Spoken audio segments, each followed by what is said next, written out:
So ngayon guys, ipapakita ko sa inyo paano nag-work yung From Novaria kasama yung mid Selena. Kaya ditong combo na to guys. Kinuha yung side. So ang plano natin dito guys, i-steal natin yung blue ni Yisun Shin. Yan guys. Dapat guys, alam nyo kung kailan nyo ibibitaw, yung anong oras nyo ibibitaw yung bola-bola nyo. Yung second skill natin guys. Dapat yan 37, 38, 39 seconds. Para sure na makukuha nyo yung buff. Stargazers only see the past. What I want, however, is to reshape the future. So yun guys, nakuha natin yung blue buff niya. Dapat ipapaalam mo sa kampi mo yan para maging kampante sila sa kung saan sila magro-rotate. Tsaka alam dapat nyo kung saan kayo susunod na magro-rotate.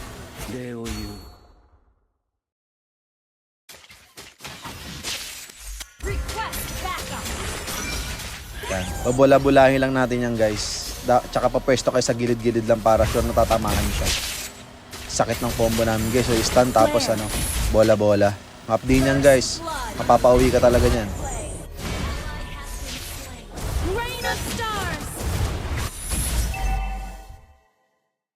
Initiate retreat. Request company. Has been slain.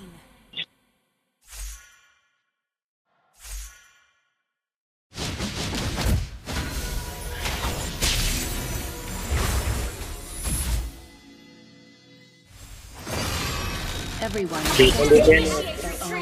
Okay.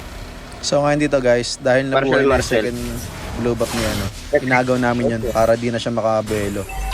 Kasi alam naman natin lahat na sobrang sakit talaga niyang Yisun Shin kapag naka-snowball yan. Kaya wala siyang hindi siya makakakuha ng blue dyan. Tsaka hindi siya makapag-contest sa turtle. Battle spell. Rain of stars.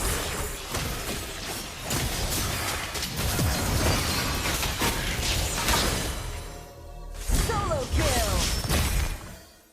Tsaka tignan niyo yung pwestuhan ng Selena namin dito guys. Sobrang solid kumana niyan guys. Nilunok.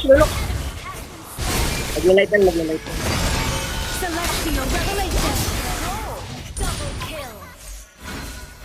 Tapos guys, dito kinoms nung na nasa red top daw. And kailan namin naabutan. Kahit try namin patayin, siguro nag-chat siya kasi nanghihingi siya ng tulong sa mga kasama niya. Devoured me. And then it became me. An enemy has been slain. Good game. Ano ba riyan? Wala.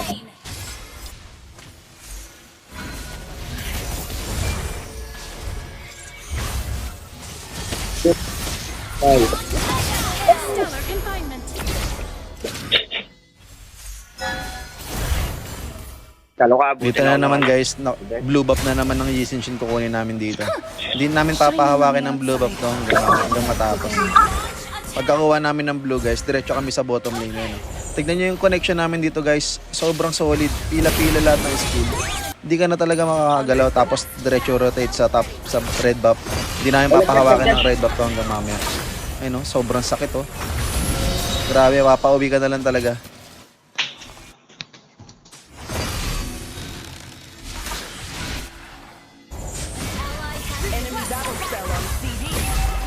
Tapos dito guys, tignan nyo, unexpected yung second skill ko dyan.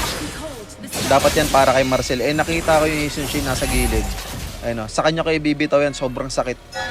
Sobrang sakit yan, solid. Tapos dito guys, kinilig pa yung Selena. Pero hindi ko alam bakit hindi tumama yung second skill ko dyan. Siguro sobrang sexy lang ng lunok. Ayun. Tapos dito guys, balik na naman tayo sa game-base. Ayun, halos 3-port yung bawas ko doon kay Yisun Shin. Ito na, nag-on na sila dito, nag-all-in na sila para makagalaw lang ng maayos yung Yisun Shin. Pero sobrang sakit talaga ng suyo. Ayun wawala na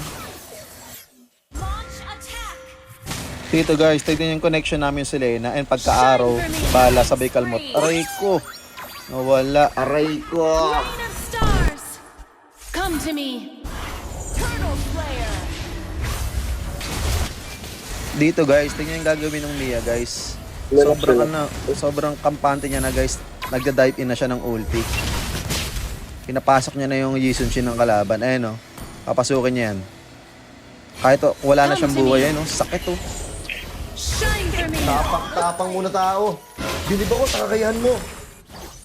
Dito guys, napiko na yata yung yung Jason Shin ng kalaban. Papasukan niya na si Mia.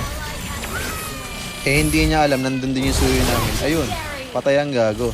Pero mabibigyan din naman yung suyo namin dyan. Mapapatay din namin yung Pakito. Good trade na rin yan. Kupan!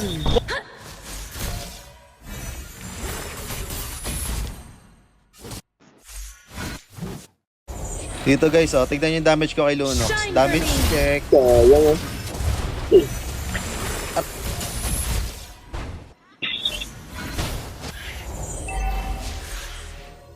Ayun lang. Marcel. Get lost in the stardust. Wait lang, leveling transfer lang. Dito guys, sa sobrang kampante ng Mia, nakikipag 2v1 na siya. Hindi niya alam na dadami niya yung mga kampi niya. Sobrang... Tapos yung suyo namin dito, hindi ko alam bakit siya susugod. Ayun, hinahabol na yung Selena, low na yung Selena. Ngayon susugod siya mag-isa. Ayun, putang ina mo, 1v5, patay ang gago. Pero may magandang ginawa naman dyan yung silong namin guys. Binasag niya yung mid, tumakbo sa top para basagin niya yung top. Tingnan mo, tatakbo sa ano yan. Tatakbo sa bot yan, runner yan eh. Ayun, tatakbo sa bot yan para basagin niya lang. Wala siyang ibang gagawin kundi babasagin niya lang talaga. Yan ang mindset talaga ng mga gustong manalo, babasagin lahat ng tore.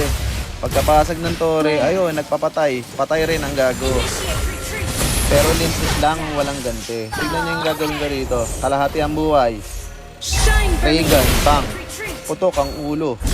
Yung mga ni Pacquiao. Pag ikaw ay nasuntok ni Dito na sila Pacman. nagkakamali, guys. Malalim-lalim na yung Pakito. May chance sila manalo dito guys eh. Kaso, hindi namin pinagbigyan. Wala ka kasing utak. Tapos yan guys, pinilit ako dito ng Pakito guys. Kasi gusto niya na ako talaga nagpapahirap sa kanya. Nakapag-flicker ako. Patay ka. Patay ang gago. Patay ang putok ang ulo ni Manny Pacquiao. Pag ikaw ay nasuntok ni Pacman, para kang tinamaan ng isang shotgun. Behold the Tapos stars. dito guys, uuwi sana ako. Hindi na lang ako umuwi kasi alam ko endable na to eh. Sobrang sakit ang damage ko dito. Tingnan, Jason Shin, pang! Sa isang hit ng Mia. Aray ko, nadami pa siya. Nasa base na, namatay pa. Aray mo. Endable na to guys. Sobrang laki ng bawas ko dito kay Lunox. So papalit ka na lang eh, sabay light.